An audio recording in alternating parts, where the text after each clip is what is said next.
Bueno, solo un minuto para agradecer muchísimo a don Luis Ribot y a los demás conferenciantes que van a intervenir ahora, pero como él va a ser el moderador, pues me voy a encargar simplemente, bueno, no de presentarle, porque todos ustedes seguramente le conocen, es catedrático de Historia Moderna y académico de la Historia. Ha escrito numerosísimas publicaciones sobre el periodo de Carlos II y también sobre estos primeros años interesantes y convulsos del siglo XVIII. Insisto, le agradezco muchísimo que haya estado hoy aquí dispuesto a ayudarnos en este proyecto que se nos había puesto delante y por supuesto, agradecerle de nuevo que haya contado con nosotros. Muchísimas gracias, Luis. Buenos días. Comenzamos la segunda mesa redonda. Quiero, antes de nada, agradecer a mi querida compañera y amiga, la profesora Carmen Sanzallán, sus palabras y, por supuesto, su invitación a participar en este encuentro internacional. Y también quiero felicitarla por el acierto de organizar un encuentro de este tipo en el que priman los asuntos relacionados con la guerra, en la que prima las cuestiones de política internacional, sean de tipo político, sean de tipo económico, sean de tipo dinástico, pero esa perspectiva internacional, puesto que todos los análisis que se hacen de la guerra de sucesión en España generalmente pecan de centrarse demasiado en la cuestión interna. Por ello, repito mi enhorabuena. Bien, comienzo yo. Intentaré ser muy estricto con el tiempo para dar ejemplo como coordinador de mesa, en fin, competencia que me ha sido asignada y que por tanto me obliga. Yo les hablaré de la paz posible. En esta mesa que es sobre alianzas y negociación, pues yo quiero también, y dentro de lo que es el espíritu de este encuentro al que me he referido, quiero hablar esencialmente de cuestiones de política internacional y hacer un análisis de lo que ocurre antes, desde el periodo que yo considero fundamental para entender la guerra de sucesión y para entender el resultado final de la guerra de sucesión y el tipo de política que ahí surge y que se establece desde entonces.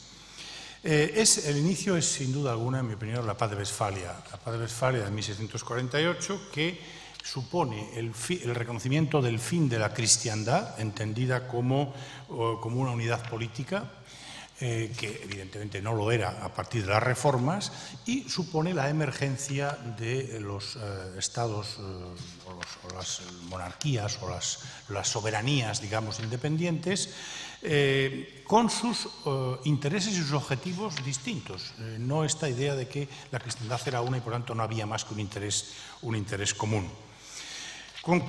Coincidiendo con este proceso que se va a iniciar ahora, pues se produce un segundo hecho, que es que también sanciona Westfalia y que sancionará de manera todavía más clara la paz posterior de los Pirineos de 1659, que es la conclusión de la fase hegemónica de la monarquía de España, que había durado desde comienzos de los tiempos modernos.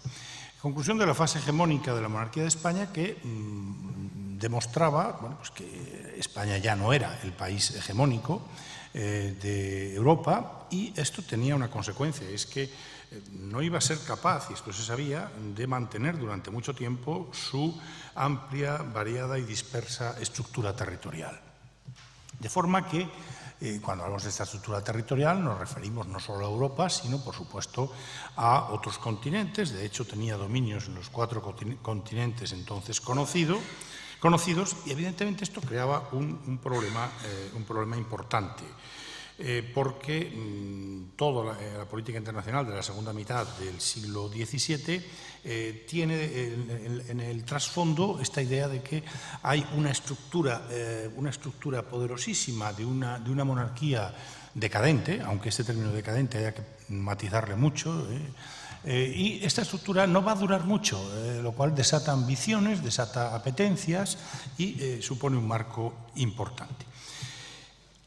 Este fin de la estructura territorial de la monarquía se podía producir por diversas vías, yo creo que básicamente tres. Una era la separación de algunas de sus partes como consecuencia de las tensiones internas que surgen en su seno. Esto es lo que ocurrió en los años 40 con las famosas revueltas de Portugal, de Cataluña, de Portugal, de Nápoles. Bueno, ahí hubo una amenaza muy seria al mantenimiento de la estructura territorial, pero que bueno, pues se superó bastante bien, salvo Portugal, que a la larga, ya en el reinado de Carlos II, se consumaría su pérdida, su separación con toda la inmensa carga de territorios allende los mares, territorios coloniales de la que disponía la corona portuguesa. En la segunda mitad del siglo, esencialmente en el reinado de Carlos II, este problema va a disminuirse mucho y no se va a producir tensiones que puedan romper desde dentro de la monarquía, salvo el caso de la Guerra de Mesina, que yo estudié y que, evidentemente, en comparación con lo que había ocurrido en los años 40, pues no, es un elemento muy menor y que se supera bastante bien, por otra parte, por la monarquía. Una segunda posibilidad de ruptura era la agresión exterior. La agresión exterior, sobre todo, por parte de quien podía hacerlo. Después de Westfalia y los Pirineos surge un poder hegemónico, claro, que es el de Luis XIV, el de Francia.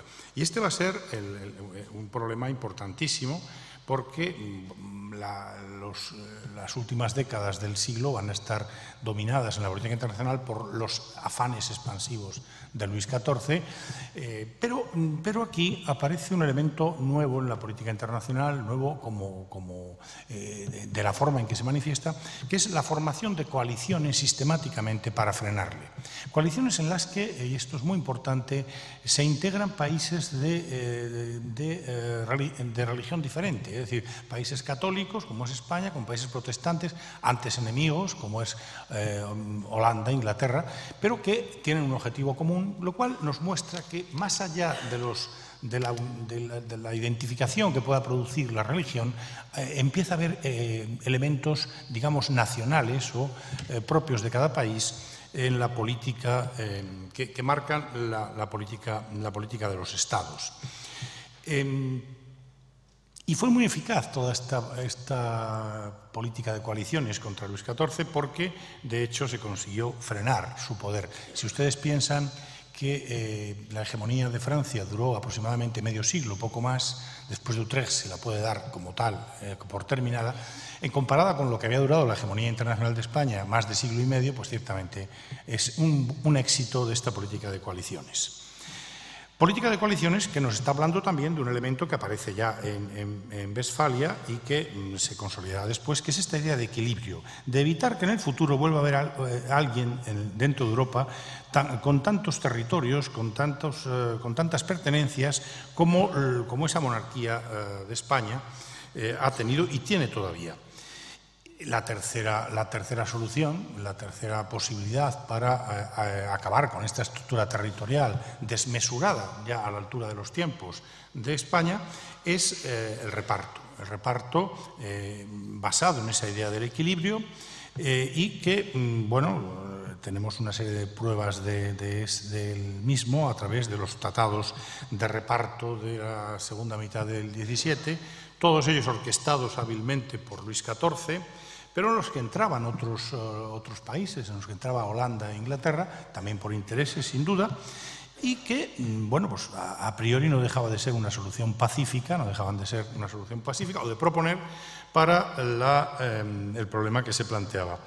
El problema que se planteaba es un problema, digamos, sobrevenido. Se hubiera planteado igual el reparto de los territorios de España, pero el problema se plantea con una urgencia especial, dado que el rey de España, el monarca de aquellos momentos, Carlos II, no tiene sucesión.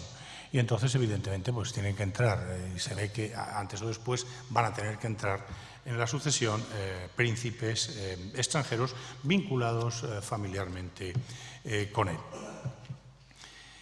De esta forma, el futuro de la monarquía de España y la política internacional agresiva de Luis XIV son los dos grandes elementos que marcan la política internacional de la segunda mitad del siglo. Y desde el principio esta cuestión va a tener una característica importante, y es que el ámbito de las relaciones internacionales se va a imponer a las cuestiones internas de España. Antes decía que una de las grandes virtudes de este encuentro es que se ocupa de las cuestiones internacionales. Es que fueron las que de verdad decidieron las cosas. España tiene un papel secundario en todo esto. Si pensáramos, por ejemplo, en los objetivos de quién se van a ir cumpliendo en mayor o menor medida, pues veremos que quien está marcando un poco la línea de lo que va a ir ocurriendo, pues es siempre alguien desde fuera, ¿no? Por ejemplo, el cardenal Mazarino primero, que va a ser el principal responsable del matrimonio de Luis XIV con la infanta María Teresa de Austria, que después el propio Luis XIV, en fin, después los aliados y los intereses de los aliados frente al bando borbónico, que básicamente a escala internacional en la época de la Guerra de Sucesión es Francia. En fin, la misma solución final que se da a la guerra, pues también es esencialmente una solución de carácter internacional.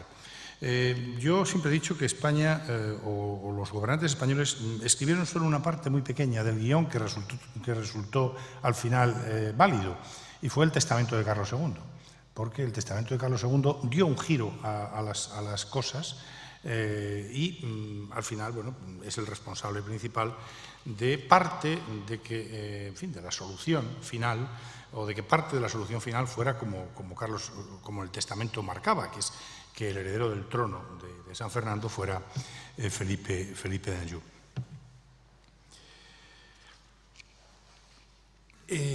La necesidad de ir deprisa, bueno, hace que vaya un poco a caballo de las cosas que tengo escritas, pero sí que quiero, a pesar de todo, señalar algo en relación con la sucesión y con lo que ocurre dentro de España.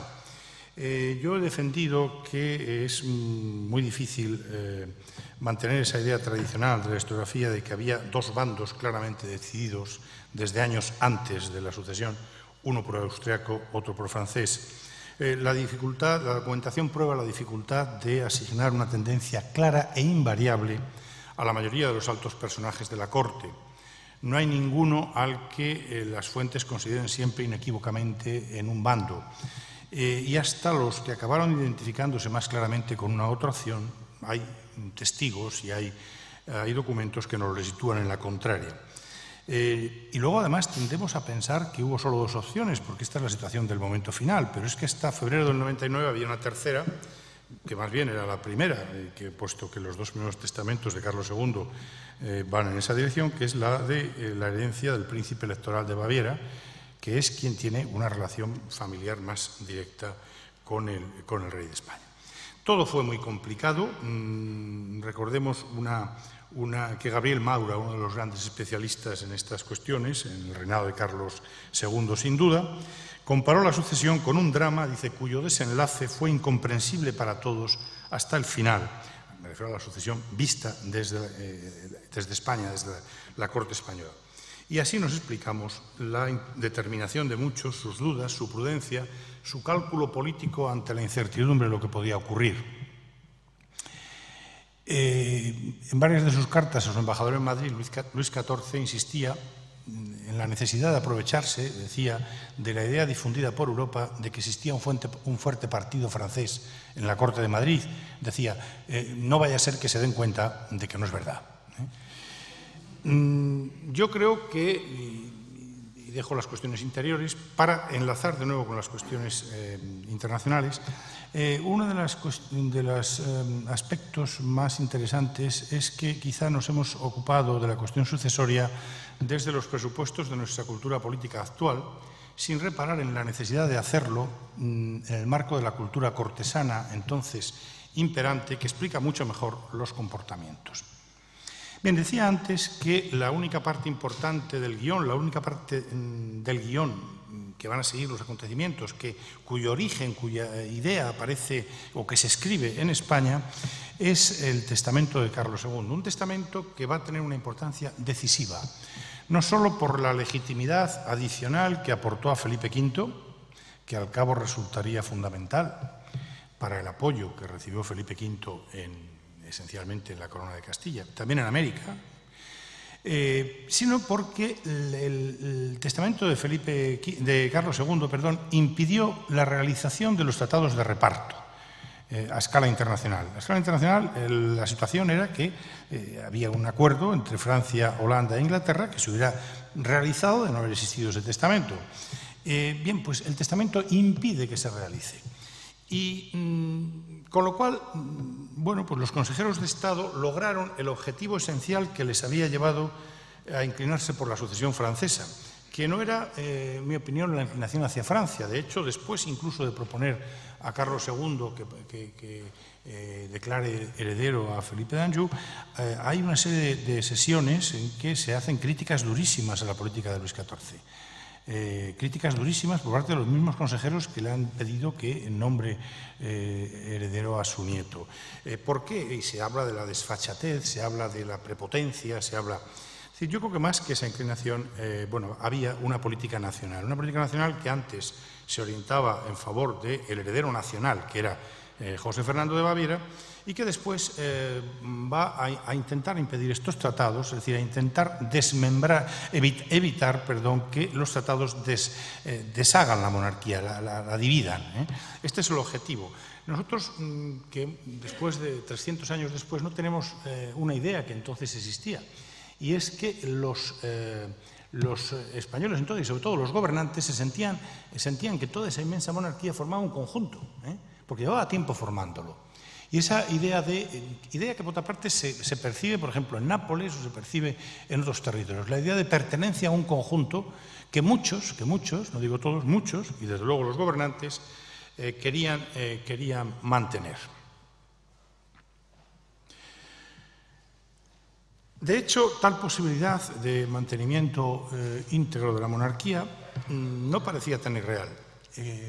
Muere Carlos II, Felipe V es proclamado rey, es aceptado por la mayoría de las Cortes Europeas, se ha dicho aquí, con la excepción del emperador.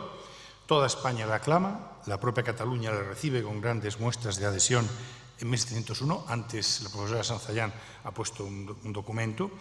Las Cortes catalanas de 1701 son terriblemente, en fin, de aceptación, de sometimiento, de vasallaje a Felipe V, pero nuevamente, como había ocurrido desde el principio de toda esta historia, desde bueno, pues los hechos exteriores se imponen sobre lo que está ocurriendo en la monarquía. Y va a ser la política ambiciosa de Luis XIV la que lleva a una guerra que tal vez con mayor prudencia se habría podido evitar.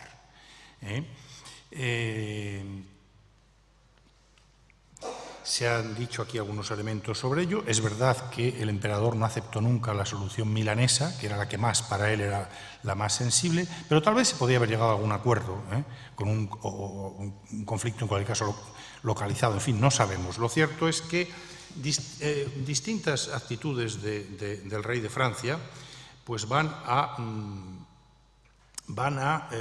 alarmar a las potencias europeas, a las potencias marítimas, como se las llama, Inglaterra y Holanda, y van a hacerlas reconsiderar su posición inicial. Siempre se había pensado en la importancia de las razones dinásticas. Yo tiendo a pensar que las razones dinásticas tuvieron una importancia menor. La profesora Sanzallán y también Ana Crespo Solana han intervenido en este sentido. Las cuestiones mercantiles, los intereses en América tienen una importancia mucho más grande de lo que se había pensado a la hora de llevar a la ruptura. Pero si Luis XIV no hubiese intervenido de esa manera tan descarada, de acuerdo con su prepotencia tradicional, pero en fin, tampoco él quería la guerra, simplemente se le fue la mano, digamos, ¿no? Pues a lo mejor las cosas habrían podido ser distintas, y de ahí esa idea de la paz posible que está en el título de mi intervención. El guión internacional seguirá imponiéndose sobre el interior en el curso de la guerra y también en su final. Durante la guerra, el guión internacional estuvo a punto de expulsar del trono a Felipe V, a pesar de que lo que ocurría en el interior había tenido éxitos importantes.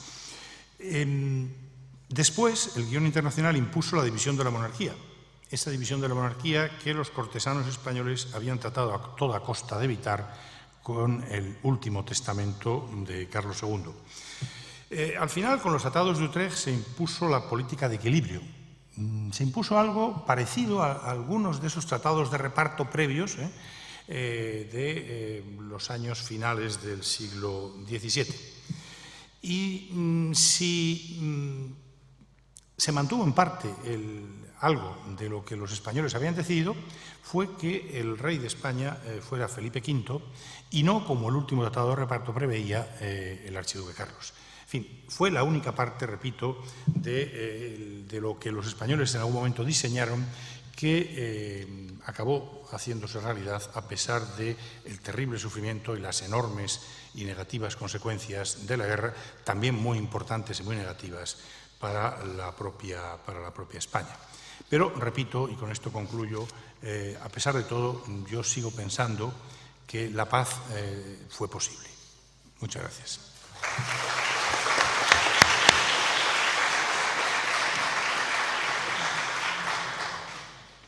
Bien, muchas gracias.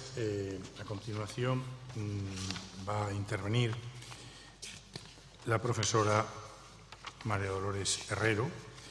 María Dolores Herrero Fernández Quesada es profesora titular del Departamento de Historia Moderna de la Universidad Complutense de Madrid. Sus investigaciones se han orientado, y sus publicaciones, a la historia de las instituciones, de los ejércitos de la Edad Moderna, particularmente los ejércitos en el siglo XVIII. Es una gran experta en muchas cosas y, sobre todo, de cuestiones de artillería. Tiene la palabra para hablarnos del tema que la trae a esta mesa. Muchas gracias, presidente. Quiero comenzar agradeciendo a la organización y a la coordinadora, profesora Sanz, que me invitara a participar en este encuentro para hablar de los efectos reformadores del conflicto, de la guerra de sucesión, en las estructuras militares. En el 18 español se inicia el conflicto sucesorio. Ya se ha dicho aquí y a lo largo de la mañana se ha enfatizado la internacionalización del conflicto y se produce un relevo dinástico con la entronización del primer Borbón. Al tiempo, poco tiempo después, se empieza a sostener la guerra y se aborda un replanteamiento general de la política militar española. Una política básicamente ordenancista, volcada ya en reglamentos, volcada en ordenanzas para la nueva regulación. Por tanto, desde la llegada al trono de Felipe V, el modelo militar borbónico va a estar en permanente construcción al tiempo que se sostiene la guerra, marcado por una intensa actividad organizativa y reguladora. Los frentes abiertos para Felipe V son diversos, son múltiples, y no solo los militares asociados al conflicto. No los recordaré aquí, tenemos esta tarde al profesor Bernardo Ares y, en fin, yo continúo con lo mío, ¿no? El agotamiento militar del modelo de los Austrias, que en otros momentos fue incontestable en toda Europa, y la necesidad urgente de reformas militares, de cambio, no era únicamente una percepción de Felipe V, de su abuelo, de sus asesores políticos o militares. Las estructuras militares heredadas de los Austrias, heredadas de Carlos II, ya en este reinado estaban demandando el cambio, estaban demandando un relevo. Prueba de ello es que el archiduque Carlos, también durante el transcurso de la guerra, formó sus propias ordenanzas militares, unas ordenanzas militares que se cierran en el año 1706 y que nos demuestran que los dos candidatos al trono, los dos contendientes después, tenían conciencia de la necesidad de esa reforma, esa evolución, de ese cambio en las estructuras militares. La diferencia está a la hora de abordarlo. Felipe V lo hace, como acabamos de comentar, a través de ordenanzas, reglamentos sucesivos en los que va dando toda la nueva regulación. El archiduque Carlos En 1706 cerrará su propio modelo militar con las ordenanzas militares de ese año. Bien es cierto que la historiografía ha enfatizado más, hablando de cambios militares, reformas militares, la historiografía ha enfatizado bastante más todo lo que se hizo, la obra del reformismo militar en el reinado de Carlos III. Pero, sin duda alguna, con Felipe V y al socaire de la guerra se van a replantear y reorganizar el grueso de esas estructuras militares, aunque es cierto, como no, que el tercer Borbón cerrará el modelo con las míticas ordenanzas de 1768. Pero sin duda, el punto de partida de la reconversión estructural militar lo encontramos en las dos primeras ordenanzas llamadas de Flandes, porque allí se editan sucesivamente en el año 1701 y 1702. En estos textos se va a articular la justificación de los cambios, en primer lugar, ¿no?, en aras de la operatividad a la hora de tener que luchar y combatir con las tropas aliadas francesas. Y también se va a plantear, o me parece a mí que se planteaba, como un proceso de adaptación al modelo de Luis XIV, que siempre, no hay duda, fue el referente, ¿no?, fue el espejo en el que mirarse. También se justificaba este cambio de modelo militar, el cambio en las estructuras, con el argumento, por supuesto, recurrentemente esgrimido en la documentación, del pésimo pie en el que se encontraban los contingentes militares de la monarquía hispánica por entonces. Estas primeras ordenanzas, llamadas de Flandes, introducen cambios en las estructuras militares que, adelantamos, evocan, como no podía ser de otra manera, el modelo francés, pero también las emergentes tendencias militares prusianas. La revisión historiográfica del reinado de Carlos II es por todos conocida y sabemos cómo ya en las últimas 2 décadas del reinado, hasta 1700, se habla de recuperación. En el ámbito militar entendemos que no tanto se puede hablar de recuperación, porque es que no la hubo, como, y ya es un avance notable, de concienciación sobre el problema. Había una concienciación, una conciencia de la necesidad imperiosa de reformas, de evolucionar en las estructuras militares, unas reformas paliativas de calado para intentar la que parecía todavía posible recuperación militar. La documentación oficial nos aporta testimonios muy claros sobre esta concienciación, la asunción desde dentro de la propia institución militar de las horas valle por la que estaban pasando desde los tercios hasta las propias fábricas militares, los establecimientos fabriles militares de la monarquía. Entonces hubo en el reinado de Carlos II por parte de los militares conciencia de ineficacia, de inoperancia en los diferentes niveles castrenses. No faltó entonces capacidad de análisis crítico por parte de los militares de Carlos II. A modo de arbitristas innovadores, nos han legado textos que son certeros diagnósticos sobre la crisis por la que estaba pasando también la institución militar. El problema es que no hubo recursos. Es decir, no hubo recursos, no se llegó a tiempo de insuflar un suero rehabilitador en la institución militar. Guerra y dinero, guerra y economía, o la economía de la guerra, tampoco puedo entrar ahí. Lo cierto es que en las estructuras militares de los Austrias encontramos una clarísima fatiga de materiales, el agotamiento del modelo ya diagnosticado en el propio reinado de Carlos II. Y a eso hay que añadir otros elementos que se detectan desde dentro y desde fuera de la institución militar en esta especie de crisis, ¿no?, que serían, únicamente citamos 2, la disminución, sin duda, de cuadros de mando de capitanes, en los cuadros de mando de capitanes de talla, capitanes carismáticos, como en la época gloriosa de los tercios, y a eso hay que sumar unas tropas frecuentemente mal pagadas y en ocasiones hambrientas. El alejamiento de la guerra del territorio peninsular, hemos hablado de la internacionalización, va a favorecer la toma de estas primeras decisiones, las más urgentes, sustanciadas en esos primeros reglamentos reformadores, algunos de los cuales ya hemos citado, ¿no? Sin duda, en el reinado de Felipe V se va a levantar también un ejército de nueva planta. Y de eso voy a intentar tratar hoy, aunque no sé si me va a dar tiempo. El grueso del cambio del modelo militar tuvo el mismo desarrollo temporal que la guerra. De ahí que el estudio de la renovación de las estructuras militares sea inseparable del conflicto armado. Hay una interacción entre estos dos acontecimientos. El conflicto se va a ocupar de poner sobre el tapete militar las deficiencias, las carencias y, por tanto, de señalar las reformas más urgentes a implementar, lo que finalmente va a confluir en la definitiva institucionalización del ejército permanente en la nueva orgánica del Estado borbónico. Sin duda, la Guerra de Sucesión fue un excelente laboratorio, fue un excelente también observatorio en tiempo real para constatar la necesidad de adaptación de los ejércitos de los Austrias, también desde el punto de vista táctico. Hay autores, como saben, que hablan del sistema militar de Utrecht. Son las lecciones que se aprenden de la guerra, pero no entraremos en ello tampoco. Vamos a hablar directamente de los primeros indicios de cambio a través de las ordenanzas militares de Felipe V y la configuración del modelo militar borbónico. Vamos a hablar de los ejércitos permanentes, del ejército permanente.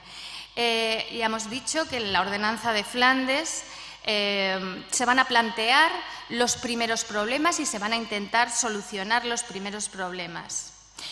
El primer Borbón va a poner las bases de este nuevo ejército permanente, ya para tiempo de paz y para tiempo de guerra, sobre el que pivotó el nuevo modelo militar español. Y lo va a hacer simultaneándolo con las operaciones militares peninsulares y extrapeninsulares, en un marco general, además, de construcción del Estado moderno. En síntesis, y como adelanto a esta intervención, y por si no me da tiempo, les diría que en la nueva arquitectura militar borbónica hay que contar que se levantan las bases del ejército permanente, que se van a definir las armas históricas del ejército y los nuevos cuerpos, la composición, la nueva tipología de las unidades militares, su estructura, sus mandos y, desde luego, la nueva nomenclatura para designar los empleos.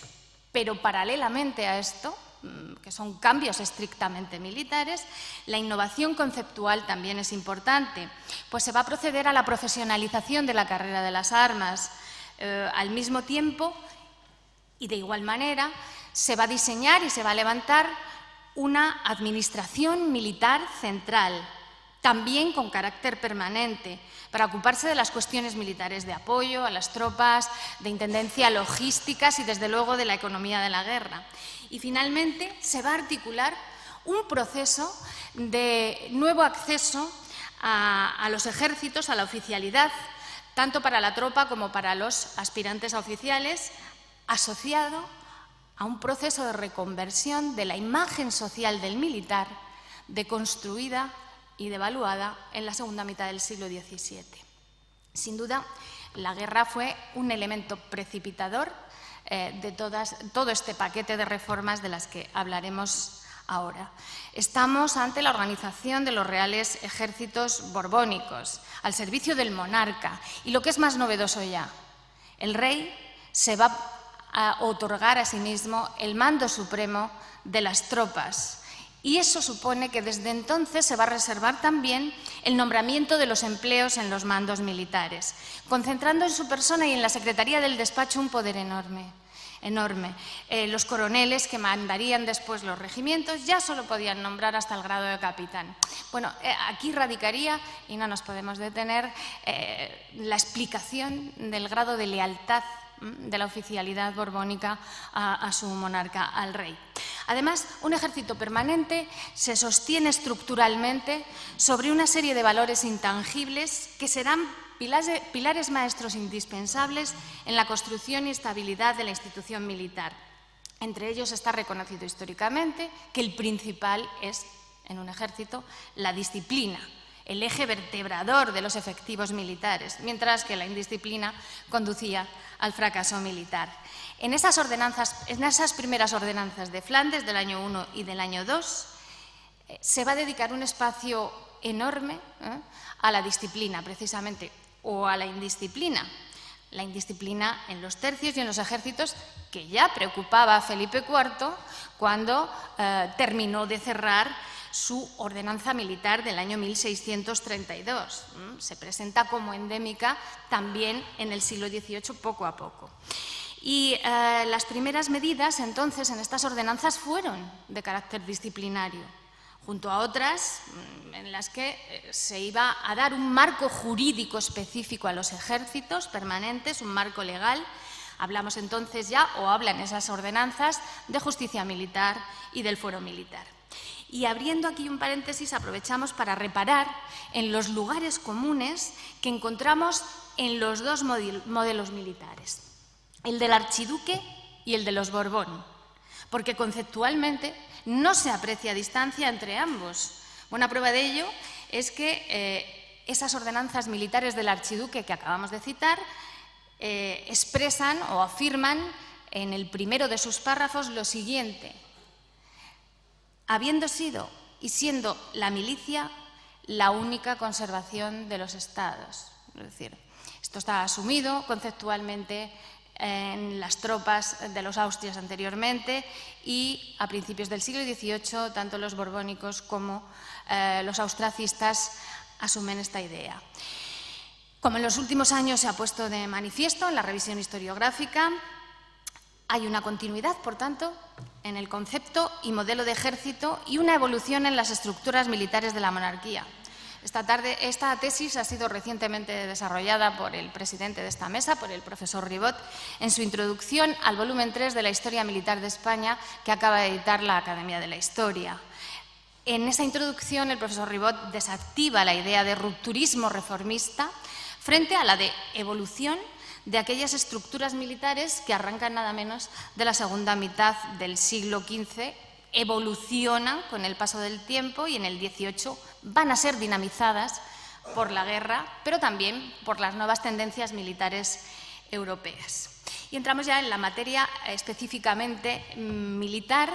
Si hay una reforma sobre este marco jurídico que se plantea y se cierra en las ordenanzas de Flandes, si hay una reforma militar que marca esta época, que tiene una cierta envergadura y es por todas conocida, será el paso del tercio al regimiento. La unidad emblemática de los ejércitos de los Austrias llega a su fin, va a ser suprimida y se impone una nueva unidad, el regimiento, una unidad más pequeña desde el punto de vista numérico en cuanto a la composición humana, y con esa unidad se continuará combatiendo en la guerra. La supresión del tercio, el mítico tercio, era un signo inequívoco de que la guerra iba a detonar, en cierto modo, las estructuras militares anteriores. Sin embargo, es importante volver a recordar que la supresión del tercio era la crónica de una muerte anunciada, ya desde el reinado de Carlos II. El propio archiduque Carlos, en sus ordenanzas militares, dedica nada menos que todo el Tratado VII de esas ordenanzas a los regimientos como unidad básica de las tropas. Es decir, el cambio, permítanme la expresión coloquial, estaba cantado. En cualquier caso, hay que reconocer que fue Felipe V quien lo hizo, y no fue sencillo. No iba a ser sencillo precisamente por la épica militar de los tercios, su imbricación en la mentalidad militar y en la propia memoria histórica de los contemporáneos. A pesar de la urgencia del enfrentamiento armado, hay que decir que la guerra de sucesión se empieza a sostener con tercios. Es más, que en las primeras ordenanzas se forman nuevos tercios para combatir. ¿Y qué será después? En la ordenanza definitiva, desde luego, del año 1704, cuando se suprima el tercio y se imponga el regimiento como unidad básica de los ejércitos. Esa ordenanza de 1704, hemos dicho entonces que será definitiva. En ella se pone fin a los tercios, se imponen los regimientos y además se trata uno de los temas más difíciles siempre difíciles y espinosos que tienen que ver con la milicia y que han trabajado otros compañeros que no da tiempo a citar, que es el tema del reclutamiento. Se trata ese tema y se resuelve, bueno, en términos generales podríamos decir que se implementó lo que después hemos entendido como servicio militar obligatorio, pero todo esto muy entre comillas. Avanzando en el proceso de reformas, hay que decir que, y siempre en aras de esa operatividad para trabajar en el teatro de la guerra, para combatir con los aliados, se va a proceder a un cambio que también termina con una tradición militar española, que será el cambio de la nomenclatura en los empleos militares, en la jerarquía militar. Esto se hace ya en 1702, en la segunda ordenanza de Flandes. Se van a crear los títulos y empleos de teniente general, mariscal de campo y brigadier para los mandos superiores, así como se crea la figura del cuartel maestre general y, bajando en la jerarquía, estarán ya los empleos de coroneles, tenientes coroneles, comandantes, sargentos, capitanes, sargentos mayores, capitanes, tenientes y subtenientes. La dignidad más elevada a partir de ese momento iba a ser el capitán general. Y junto a esto, es decir, la sustitución del tercio por el regimiento, la nueva nomenclatura para los empleos militares y los mandos, estaría la construcción de la administración militar.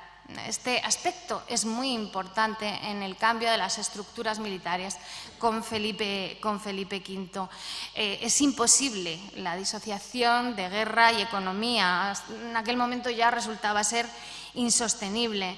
Entonces se va a crear una figura muy importante para estos menesteres dentro de los ejércitos, que es la figura del comisario de guerra. La figura del comisario de guerra, con todas sus competencias supervisoras, centralizadoras, como también después la figura que han trabajado tantos historiadores modernistas, que es la figura del intendente. El intendente será un eficaz funcionario de la nueva monarquía. Pasamos ya a ver cómo quedó la composición de los nuevos ejércitos, de las nuevas estructuras militares, desde el punto de vista de las armas y de los cuerpos. Solamente decir que los primeros cuerpos que se crean en las primeras ordenanzas son precisamente los de la Casa Real y que ya se plantea como un privilegio ingresar y servir en esos cuerpos. Después se mantienen las históricas armas de infantería y caballería junto a los nuevos cuerpos facultativos emergentes, ingenieros y artillería. Felipe V va a institucionalizar el cuerpo de ingenieros militares porque en la guerra se manifiesta imprescindible por el estado de nuestras fortificaciones, etcétera, etcétera. Y, sin embargo, como eran muchos los frentes que debía cubrir, no se va a hacer lo mismo, es curioso, con el cuerpo de artillería, que existía, porque artillería había habido siempre en los ejércitos, pero su institucionalización no llega hasta los primeros años del reinado de Carlos III. Esto no quiere decir que Felipe V no acometiera reformas artilleras, claro que sí. Y entre ellas, que son varias, me saltaré algunos reglamentos, porque me quedan 5 minutos nada más, pero tengo que decir que el reglamento de 1710 fue definitivo. El reglamento de 1710 fue definitivo porque era una ordenanza para la más acertada y puntual dirección de mi artillería de España, y ahí se crea por primera vez en la historia un regimiento para la artillería, el primer y único, por cierto, regimiento artillero. Si tuviéramos las lecciones militares de la guerra, los cambios que hemos repasado velozmente de las estructuras militares, las nuevas estructuras militares, son interesantes, pero si yo tuviera que decidirme esta mañana por destacar algo, daría un pequeño salto y me quedaría con la proyección social de las reformas militares, del cambio de modelo militar, el nuevo perfil de la oficialidad borbónica, su conciencia como grupo, esa conciencia como grupo, esos intereses comunes, todo ello iba a dinamizar los entresijos sociales del 18 español. Desde el punto de vista conceptual se van a cambiar los planteamientos, y esto tiene que ver con el perfil de la nueva oficialidad, se van a cambiar los planteamientos del servicio de las armas. Lo que hace el primer Borbón es plantear la profesionalización dentro de los ejércitos permanentes de la carrera de las armas. Profesionalización que suponía que el militar iba a ser un funcionario que se iba a dedicar de por vida a esta actividad. Iba a profesionalizar su servicio en los reales ejércitos. Esto es importante, una carrera de las armas de por vida, pero además esto va asociado con otras reformas que inciden en ese perfil de la oficialidad que les comento, reformas importantísimas relativas a la formación de esos cuadros de mando, relativas a la formación del militar del 18 en los ejércitos borbónicos. Esas reformas tienen que ver con la figura, el empleo que se introduce en España por primera vez del cadete. El cadete va a ser, la figura del cadete va a ser la única vía ya de ingreso en los ejércitos para la oficialidad. Habrá uno en cada compañía de cada unidad. Y eso tiene que ver también con las reformas que tuvieron que reconducir los nuevos sistemas de acceso a los ejércitos. Se intentaba ennoblecer la carrera de las armas, atraer a las nuevas generaciones de la nobleza a esa actividad de la milicia que habían abandonado ya durante un tiempo. Lo importante, entonces, decía, para mí, sería también esta proyección social, porque en el 18 se trama un tejido profesional tupido, formado por militares que ingresan en la carrera de las armas ya de por vida y que contribuyen, sin duda, en el proceso de formación del Estado moderno, de construcción del Estado moderno, pero especialmente en las políticas reformistas de la monarquía. La formación de un ejército de nueva planta, desde luego, trascendió con mucho los límites cronológicos del primer reinado, pero se hizo el grueso de las reformas. Será continuado por Fernando VI y Carlos III. Con esta política militar se pretendía también obtener una eficacia en campaña, desde luego, en el campo de batalla y más en plena guerra, pero también se pretendía articular un arma de disuasión. Poder militar suponía, el tener poder militar empezaba a suponer tener en sus manos un arma de disuasión. Poder militar tiene que ver ya en aquellos momentos con el equilibrio europeo. Poder militar será la base de la imagen del poder de los estados. Con esta política militar que se diseña y se pone en marcha con Felipe V, la nueva dinastía conectaba con las tendencias europeas canalizadas hacia la consecución del llamado equilibrio europeo, de tal forma que los ejércitos ilustrados tendrán un protagonismo ya reestructurado de excepción en todo aquel proceso y en algo tan importante como la seguridad fronteriza. Gracias.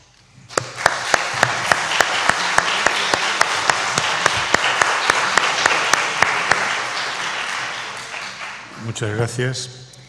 Pasamos a la tercera intervención en esta mesa redonda sobre alianzas y negociación, que es la del profesor Gregor Bach, profesor titular de Lengua y Literatura polacas en el Departamento de Filología Románica, Filología Eslava y Lingüística General de la Universidad Complutense. Filólogo, también historiador, centra su investigación en la literatura polaca, las relaciones literarias y culturales hispano-polacas y la historia de Polonia. Y desde esta especialización nos va a hablar de esa otra guerra, esa gran guerra a la que se ha referido antes el profesor Adelmayer, que tiene lugar en el norte de Europa, que es la llamada Gran Guerra del Norte. Tiene la palabra. Muchas gracias. Antes de empezar quería expresar mi agradecimiento por la invitación a este encuentro a la profesora Carmen Sansayan. Mis agradecimientos dirijo también a la Biblioteca Nacional y el Instituto Polaco de Cultura.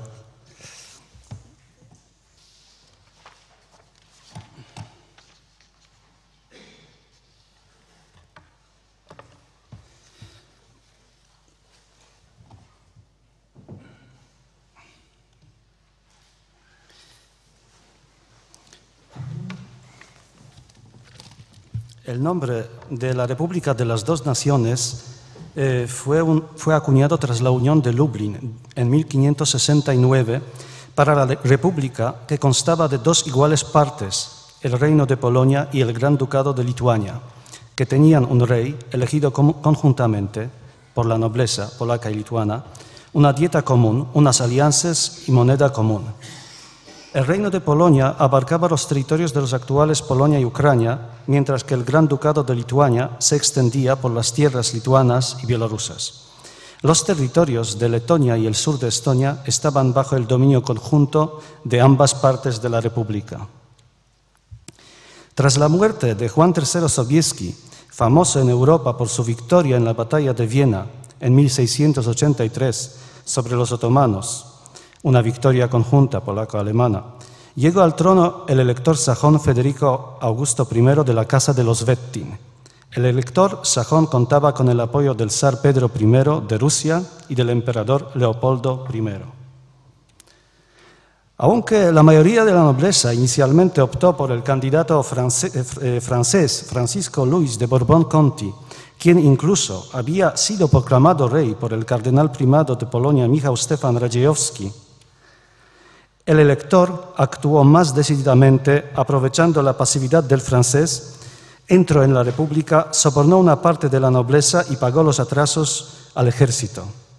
Para conseguir su objetivo, no dudó en convertirse al catolicismo, porque Varsovia valía la misa. Federico Augusto I de Sajonia se convertía así en Augusto II el Fuerte de Polonia, fuerte por su fuerza física. En septiembre de 1697, Borbón-Conti llegó a Gdańsk comandando una escuadra de 6 barcos franceses, pero las tropas fieles al sajón obligaron al francés a retirarse de la República. En poco tiempo, aquel frustrado rey de Polonia iba a asumir mando de las tropas francesas en Italia en los primeros años de la Guerra de Sucesión Española. Mientras tanto, Augusto II el Fuerte, tras asegurar la frontera meridional de la República con el Imperio Otomano en la Paz de Karlowitz en 1699, aquí voy a citar, empezaba a pensar en los territorios situados al norte de su vasto reino. Y aquí voy a citar unas frases de Jerzy Łukowski y Hubert Zawadzki que resumen muy bien los objetivos de Augusto II. El nuevo rey, soberano hereditario del más rico estado del Sacro Imperio Romano Germánico, proyectaba convertir Sajonia y Polonia en una nueva potencia septentrional. Junto con el zar Pedro I, deseaba librar al adolescente Carlos XII del Imperio Báltico sueco. La Livonia sueca se convertiría en un principado de los Wettin. Pronto, Sajonia-Polonia, Rusia y Dinamarca-Noruega formaron una alianza antisueca. La alianza trató de conquistar los territorios ocupados por los suecos en el siglo XVII, entre ellos Livonia sueca, en poder de los suecos desde el año 1621. La mapa que vemos es una mapa de la primera fase de la guerra y, como podemos observar, las tropas suecas son los marcados en color rojo. La buena parte de la Gran Guerra del Norte en esta fase transcurrió en el territorio de la República, en territorio polaco-lituano. En 1700, los daneses atacaron a Holstein-Gottorp, mientras que Augusto II el Fuerte, pero actuando solo como el elector de Sajonia y no como rey de Polonia, atacó Riga. Al mismo tiempo, el zar Pedro I centró el ataque ruso hacia el territorio de actual Estonia.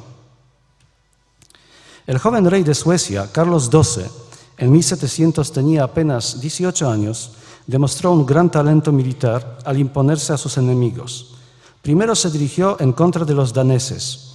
Su acción decisiva les sorprendió. Ante la posibilidad del asalto de la capital del país, Copenhague, Federico IV de Dinamarca y Noruega ofreció las negociaciones y reconoció la independencia de Holstein-Gottorp por el Tratado de Travental, agosto de 1700. Carlos XII, durante el conflicto, gozaba del apoyo de las potencias marítimas, Inglaterra y Provincias Unidas. A finales de 1700, los suecos consiguieron una gran victoria frente a las tropas rusas que asediaban la ciudad de Narva, en la actual Estonia. En 1701, el ejército sueco, persiguiendo al ejército sajón, entró en el territorio del Gran Ducado de Lituania. En el territorio del Gran Ducado de Lituania, los suecos encontraron aliados, entre otros, el gran hetman lituano, el gran comandante en jefe del ejército del Gran Ducado de Lituania, Kazimierz Jan Paweł Sapiecha. Hay que decir que también en Lituania entonces existía un conflicto interno, una pequeña guerra civil entre los partidarios de Sapiecha y los adversarios. Los representantes de Rzeczpospolita Obojga Narodów, la República de las Dos Naciones, declararon la neutralidad de la comunidad polaco-lituana, presentando el conflicto como una causa privada de Augusto II el Fuerte. Sin embargo, Carlos XII no reconoció la neutralidad de la República. En 1702 entró sin combate a Varsovia para posteriormente derrotar a las tropas sajonas en la batalla de Kliszów. Bajo la presión sueca, una parte de la nobleza destronó en 1704 a Augusto II y eligió al trono a Stanisław Leszczyński. No obstante, la mayoría de la nobleza constituyó la Confederación de Sandomierz y se posicionó en defensa de Augusto II el Fuerte, formalizando una alianza con Rusia. Las tropas rusas, aprovechando que la gran parte de guerras del ejército sueco se encontraba entonces en Polonia, conquistaron la ciudad de Narva. En 1706, el ejército sueco ocupó Sajonia y Augusto II el Fuerte tuvo que renunciar a la corona polaca por la paz de Altenstadt. Bien. A pesar de ello, las tierras polacas seguían siendo el campo de combate entre los partidarios del elector sajón y los partidarios de Stanisław Leszczyński, quienes fueron apoyados por los suecos. 5 semanas después de la paz de Altenstadt, el ejército compuesto por las tropas rusas, sajonas y confederados de Sandomierz, nobleza partidaria de Augusto II, venció a los suecos en la batalla de Kalisz. En aquel entonces, la mayor parte del país fue liberada del dominio sueco. No obstante, más adelante los suecos retomaron el control de la República. La suerte de toda la guerra iba a decidirse en otro lugar, en Poltava. En 1708, Carlos XII empezó la marcha hacia dentro del territorio ruso. Esperando el apoyo cosaco, pasó el invierno 1708-1709 en Ucrania. En la primavera de 1709 se dirigió hacia Moscú, de camino asediando la fortaleza de Poltava. Poltava fue socorrida por Pedro I, quien 8 de agosto de 1709 derrotó al ejército sueco. Carlos XII tuvo que refugiarse en el Imperio Otomano bajo la protección del sultán Ahmed III. A consecuencia de la derrota sueca, también Leszczyński se fue obligado a huir de Polonia a Szczecin. Bueno, la batalla de Poltava, estamos aquí, una batalla sin duda decisiva para esta guerra y tal vez para el destino de la Europa oriental de los próximos siglos.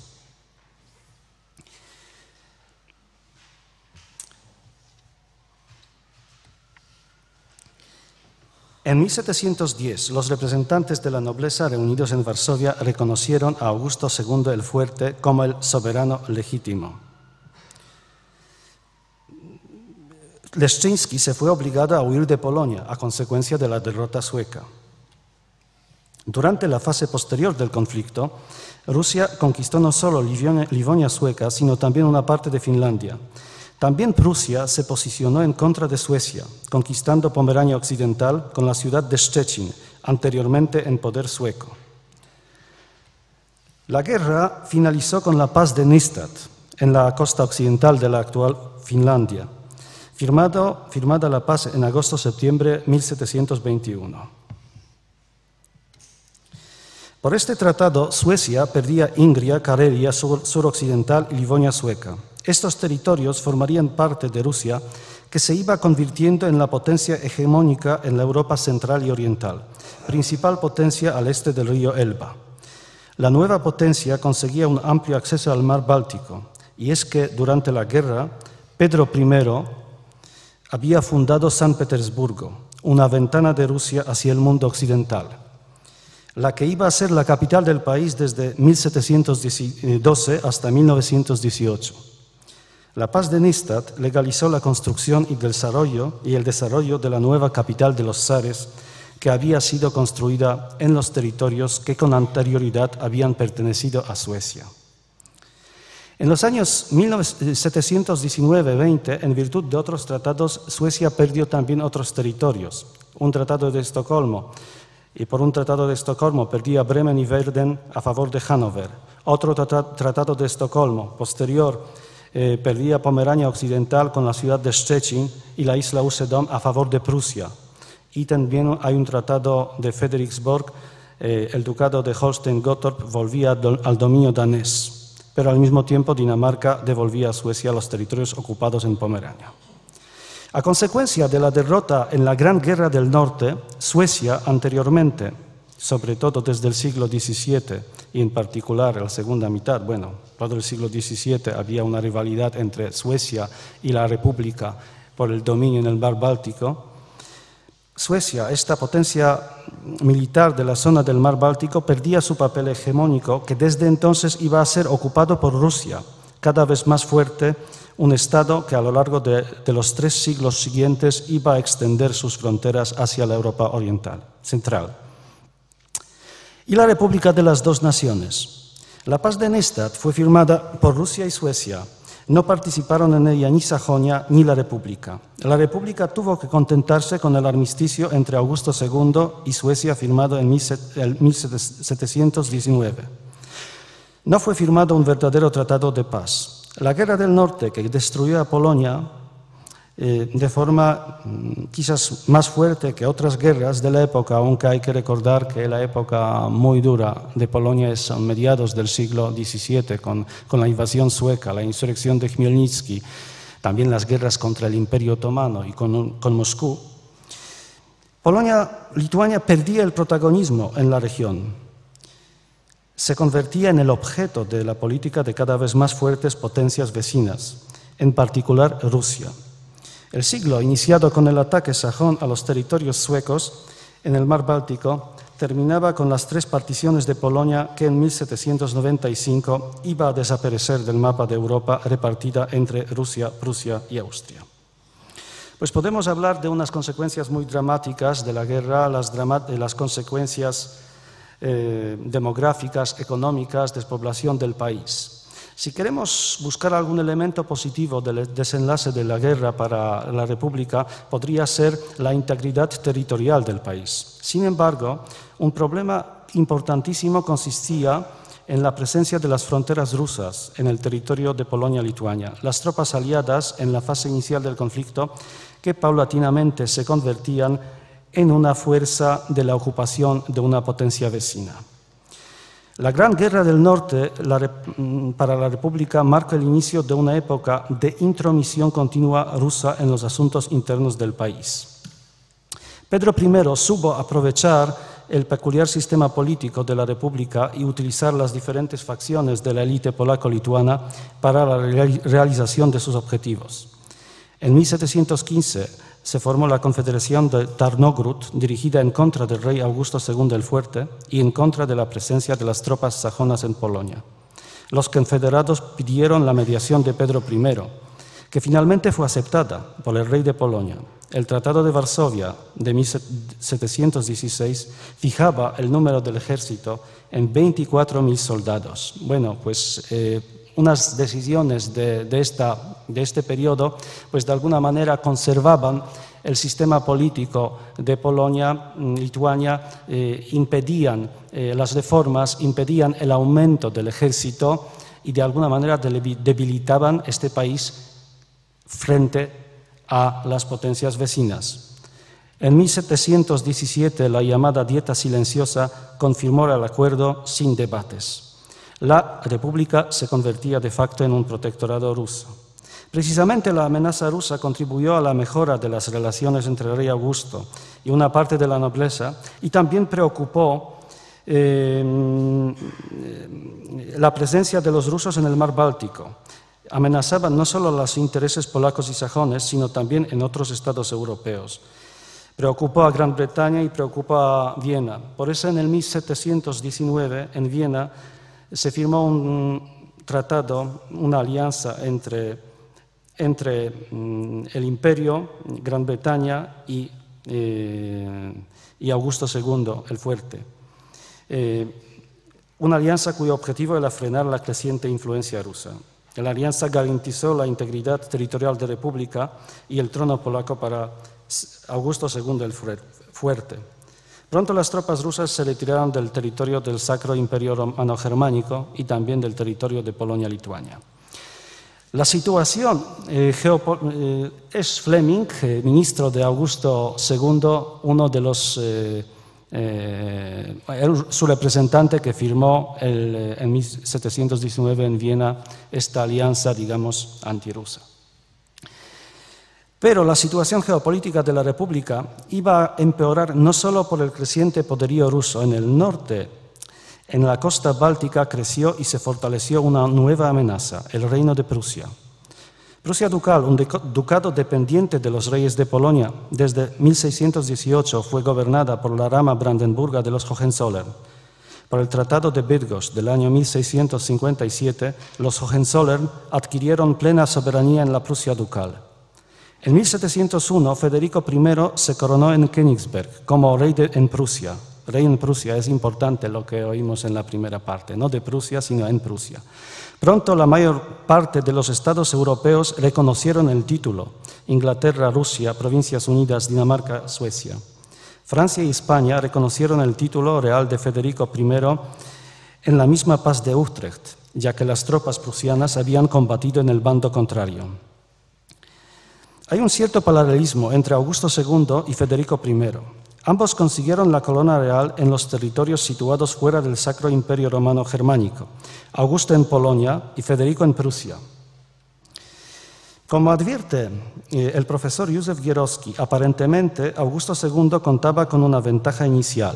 En 1700, la propia Sajonia, con 2 millones de habitantes, era un estado más poblado y mucho más desarrollado económicamente que Prusia.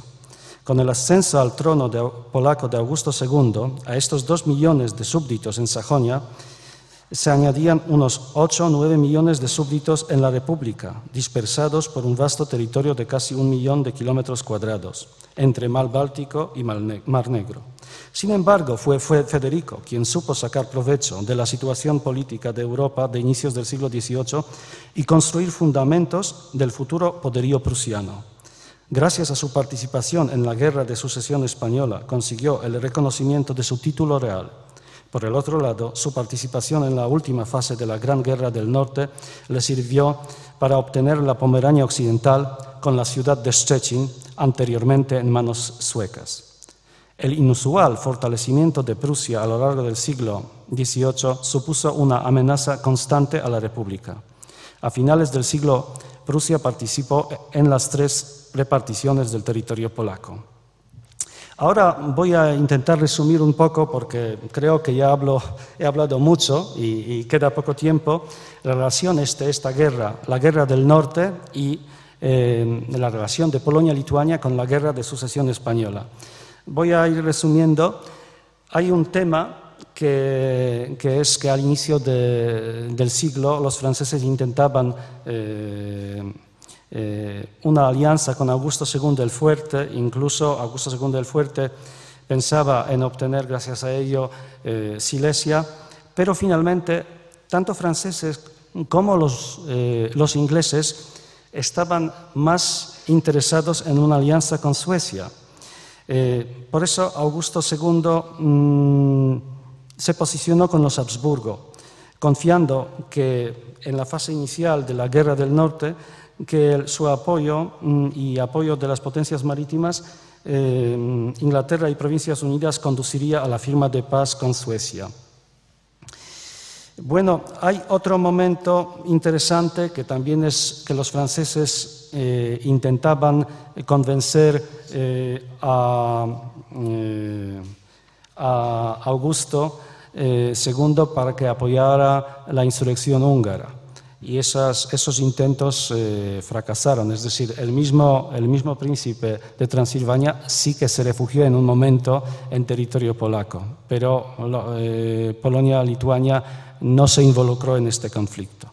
Luego hay un otro momento también cuando está ocupada Sajonia, que por una parte pues, por los suecos después de 1706, que realmente el ejército, ya Augusto II no es desposeído del título de rey de Polonia, entonces él se interesa un poco por los temas más al occidente de Europa y pues envía incluso tropas, él mismo participa en el sitio de Lille. Pero cuando ocurre la victoria rusa en Poltava, dirige su mirada hacia el este y los ejércitos sajones se retiran de la Europa occidental.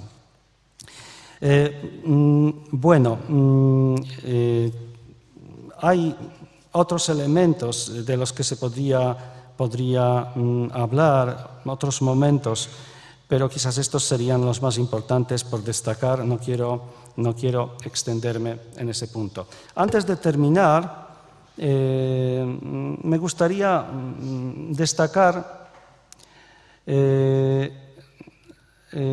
una cosa, porque como estamos aquí en la Biblioteca Nacional, estamos en Madrid,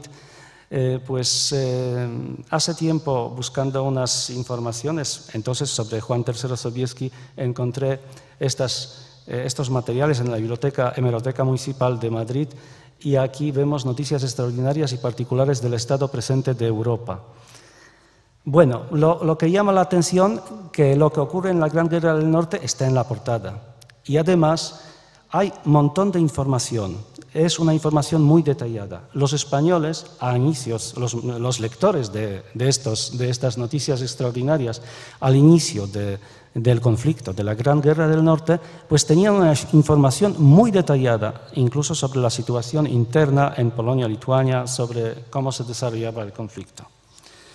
Bueno, y al final, para terminar, digamos con un acento menos bélico, porque he hablado de muchas batallas también tenía que pasar por alto, pero he hablado mucho de Utrecht, y estamos en un encuentro sobre Utrecht.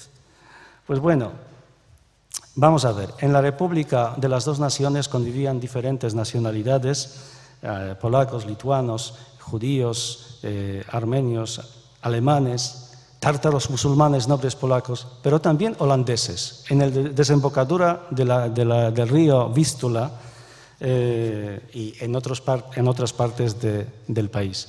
Bueno, pues Tilman van Gameren, un holandés nacido en Utrecht, a quien Polonia debe una parte importante de su arquitectura barroca. Aquí tenemos algunas imágenes. Pues Tilman van Gameren, nacido en Utrecht en 1632, murió en 1706 en Varsovia, en la República de las dos Naciones, inmersa en la Gran Guerra del Norte. Con eso quería terminar mi intervención.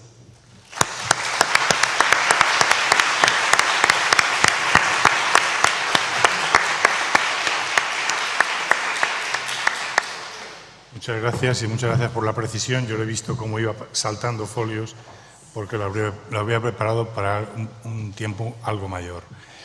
Bien, tenemos un cuarto de hora para debate como en la mesa anterior, por tanto les ruego y a ser posible que se identifiquen quienes quieren intervenir. Sí. Por favor.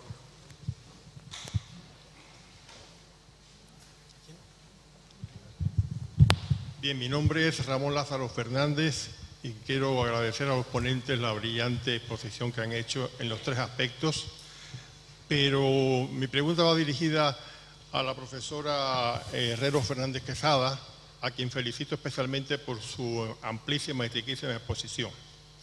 Y quería, si tiene oportunidad, de comentar dos aspectos que me han sugerido su explicación.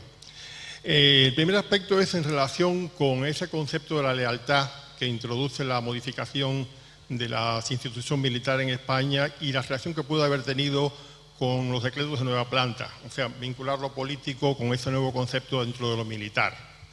Y la otra pregunta que se me ocurre, algún comentario se puede usted hacer, ¿cómo se reflejó en el desarrollo de la Armada esas modificaciones en el estamento militar? Gracias.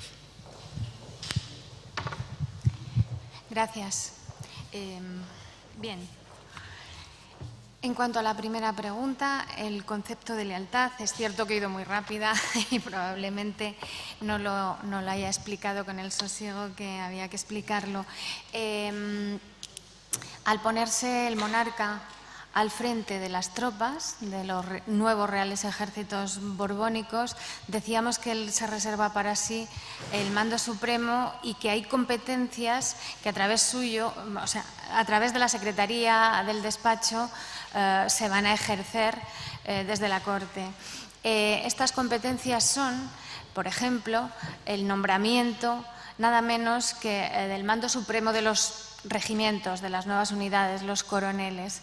Entonces, estaba en manos de la monarquía la promoción profesional, ¿no? El ascenso de esos militares, su propia carrera militar.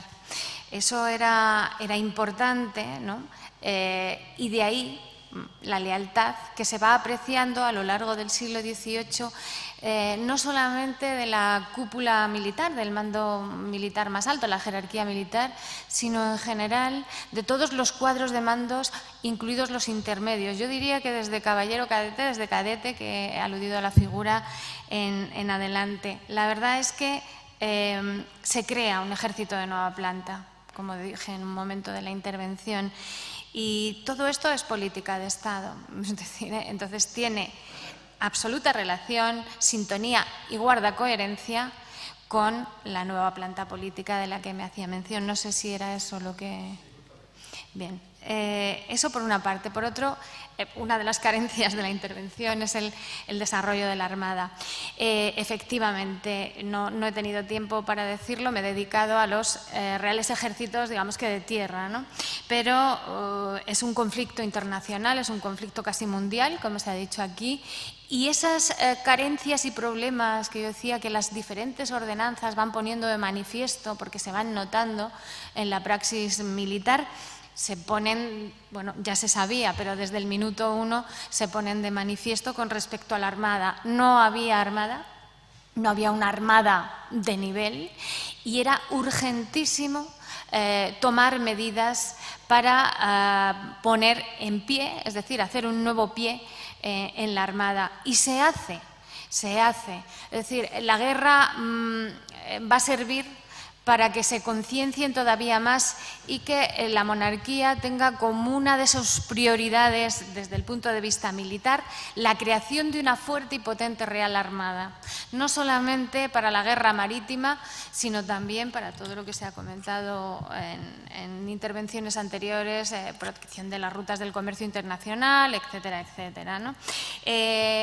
Felipe V asumirá con prioridad la tarea de poner en un buen pie la Armada y va a tener uno de sus brazos ejecutores más eficaces será José Patiño, precisamente. Se crea en 1717 el Colegio de Guardias Marinas en San Fernando, Cádiz, como primera academia militar, modelo de academia militar o de colegio militar, que va a ir promocionando el perfil de esa oficialidad también en la Marina, ¿no?, que comentábamos.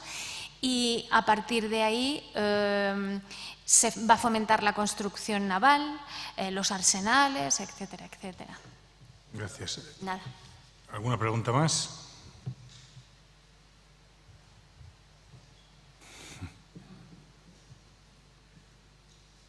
Tenemos tiempo todavía, sí.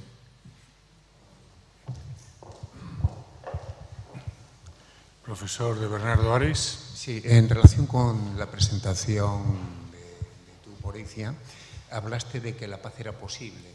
¿Podías concretarnos un poquito más desde tu perspectiva cuáles fueron los hechos o los planteamientos que desencadenaron la guerra? O sea, que si se evitaran hubiera sido posible realmente la paz. Sí, la idea de la paz posible es, además me fue sugerida por Carmen Sanz Ayán, y ciertamente, claro, todo esto en historia siempre es muy complicado, pensar en lo que pudo haber ocurrido pero no ocurrió. Pero también, y aunque no sea científico, tenemos una cierta obligación de planteárnoslo, porque si estamos solo a lo que ocurrió, estamos demasiado pegados al guión de las cosas que pudieron ser de otra manera. Los problemas que se planteaban, lo he dicho en mi intervención, era esa estructura territorial de la monarquía era muy difícil de mantener. Pero hábilmente, cuando los consejeros de Estado se dan cuenta de que hay unos tratados de reparto que la dividen, cosa que les molesta profundamente, también al rey, entonces llegan a la conclusión de que de las opciones que se les plantean, la mejor, la que tiene más visos de impedir el reparto, por tanto, de mantener la estructura de la monarquía en paz, es vincularse a Luis XIV. Al, digamos, temido Luis XIV, incluso por algunos llevaban toda la vida enfrentándose a él, pero esa fue su apuesta. Y esa fue la apuesta que finalmente adoptó el propio rey. Esa apuesta pudo haber salido adelante. ¿Por qué? Porque dentro de la península ibérica, como he señalado, hay una adhesión generalizada. Yo tengo cartas de algunos de los que luego van a ser, de algunos de los nobles importantes que luego se van a pasar al austracismo, de sumisión que envían a Felipe V a París, pero en fin, nadie se las pedía. Dentro de esa cultura cortesana se someten absolutamente. La gran bendición del cielo, que es que vuestra majestad haya llegado al trono español, etcétera, etcétera. Y la postura de Cataluña ya la hemos dicho, tal. ¿Qué ocurre? Bueno, pues ocurre que esencialmente fuera, dentro no pasa nada que lleve a la guerra, pero fuera Luis XIV empieza a hacer cosas que preocupan a los otros países importantes. La primera es prácticamente hacerse con el dominio de los Países Bajos. Su gran aspiración, ahí mete sus tropas, con la cosa de defenderlos, en fin, vinculando los dos ejércitos, tal. La segunda, estoy hablando de memoria, no voy a lo estrictamente cronológico. No aceptar a una condición importantísima del testamento de Carlos II, que es que Felipe V renuncie a sus derechos al trono francés. Con lo cual, bueno, Holanda e Inglaterra, que son las llamadas potencias marítimas, que son las que han estado pactando con él los tratados de reparto, puesto que Austria la están dejando al margen, Holanda e Inglaterra se dan cuenta, bueno, que aquí se puede si hay un único rey para los dos países, esto es peligroso. Y luego hay otras más. Hemos hablado de este tratado sobre el asiento de negros, etc. Bueno, Luis XIV está demostrando que quiere mandar claramente en todo lo que es la monarquía de España. Y esto es lo que acaba haciendo que las potencias Holanda e Inglaterra y Holanda más bien, pues acaben diciendo vamos a apoyar a este emperador que no hace más que clamar un poco en el desierto desde que se ha hecho efectivo el testamento, y vamos a apostar por la otra opción. De ahí la tardanza en la declaración de la guerra, la tardanza en el reconocimiento de Carlos, el archiduque Carlos, como Carlos III de España, etc. ¿Qué quiero decir con ello? Bueno, pues de no haberse dado estas circunstancias, pues probablemente la paz hubiera sido posible.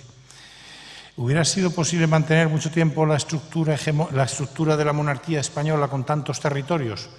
Es complicado, pero con la vinculación a Francia, los consejeros y el rey habían logrado algo importantísimo. Se había perdido la potencia hegemónica, que era la condición sine qua non para mantener la estructura territorial, sí, pero nos aliábamos ahora al árbitro de Europa de estos últimos años. Las cosas podían haber sido diferentes. Ahora, no lo fueron y, por tanto, estamos en el terreno de la pura especulación. Gracias. ¿Alguna pregunta más? Tenemos 5 minutos todavía. ¿Alguna intervención de algún tipo?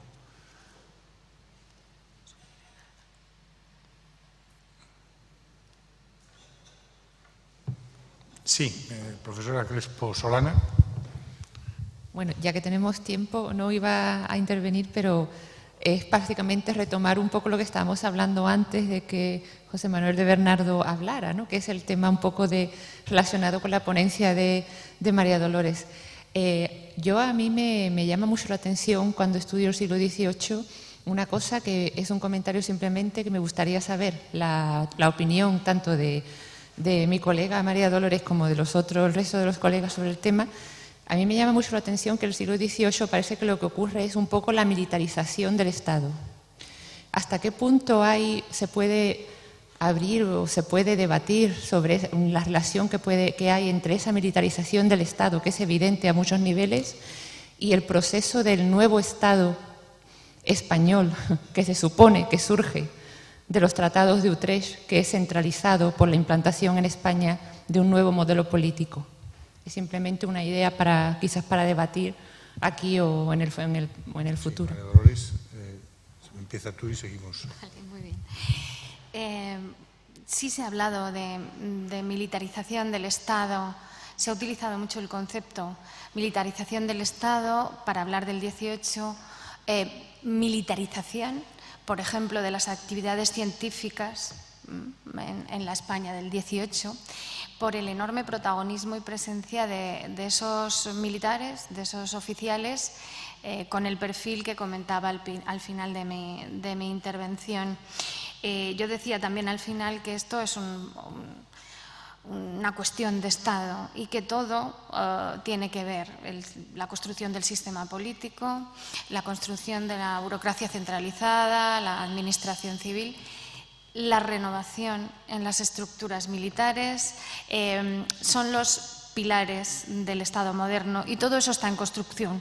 Está en construcción simultáneamente, más o menos paralelamente, y empieza desde que llega Felipe V a España, pero más singularmente durante los años de la guerra. Entonces, son procesos paralelos que interactúan, desde mi punto de vista, unos con otros, que tienen muchísimo que ver, y la militarización vendría por el protagonismo que van a tener esos oficiales de la Armada y de los ejércitos en diferentes ámbitos que sí que es cierto que trascienden el castrense.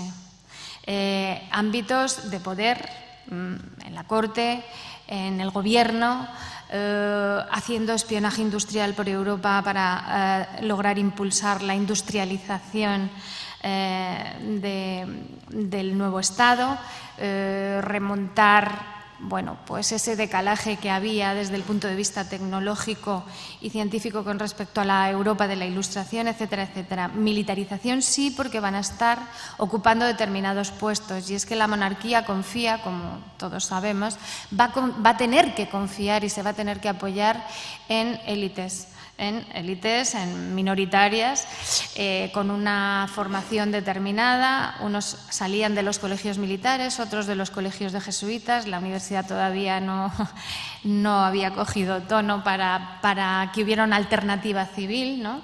Y entonces vemos a los militares haciendo obras de ingeniería, de arquitectura, de la misma forma que siendo diplomáticos en Europa, como el conde de Aranda o tantos otros, asumiendo funciones, repito, que trascendían el ámbito castrense. En ese sentido, efectivamente, militarización, pero yo decía que la proyección social me interesaba muchísimo, es que me interesa mucho la proyección social a medio y a largo plazo de todas estas reformas en las estructuras militares, y que tiene que ver con la instrucción, la formación de los cuadros de mando, las nuevas formas de acceso a los ejércitos, reservándolo como un privilegio, y esa educación de élite, sin lugar a dudas, que van a recibir y que les va a permitir posicionarse en lugares de poder y finalmente, como ha estudiado Imizkoz y tantos otros compañeros, formar parte de las redes de las élites de poder en el 18.